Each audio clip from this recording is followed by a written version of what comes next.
ഹരി ഓം ശ്രീ ഗുരുഭ്യോ നമ. എല്ലാ സജ്ജന സുഹൃത്തുക്കൾക്കും നമസ്കാരം. എല്ലാ കൂട്ടുകാർക്കും മുകുന്ദമാല എന്ന ഭക്തികാവ്യത്തിലേക്ക് ഹാർദമായ സ്വാഗതം. ശ്ലോകം 13 ചൊല്ലാം. ഭവജലധിമഗാധം ദുസ്തരം നിസ്തരേയം കഥമഹമിതി ചേതോ മാസുകാകാദരത്വം സരസിജദൃശി ദേവേ താവകീ ഭക്തിരേഷാ നരകഭിധി നിഷണ്ണാ താരയിഷ്യത്യവശ്യം.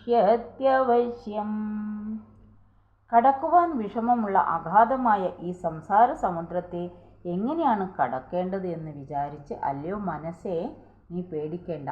നമ്മൾ ഓരോരുത്തരും പറയുക ഭഗവാനോട്, നമ്മുടെ മനസ്സോട് പറയുക നീ പേടിക്കേണ്ട. എന്താ കാരണം?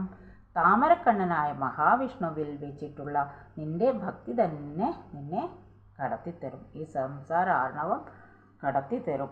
കടക്കാൻ വിഷമമുള്ള അഗാധമായ ഈ സംസാര സമുദ്രത്തെ ഭഗവാൻ തന്നെ കടത്തിത്തരും.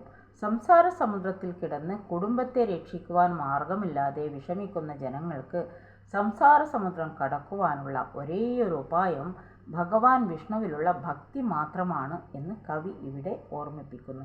അതുകൊണ്ട് വിഷ്ണുവിനെ ഭജിക്കുവാൻ ഉപദേശിക്കുകയാണ്. നരകഭിധി എന്നതിനെ നരകത്തെ നശിപ്പിക്കുന്നവൻ എന്ന് അർത്ഥം പറയാം. ആര്? മഹാവിഷ്ണു. നമ്മുടെ നരകത്തെയെല്ലാം നശിപ്പിച്ചിട്ട് നമ്മളെ ഭഗവാൻ പാദത്തിലേക്ക് എത്തിക്കും.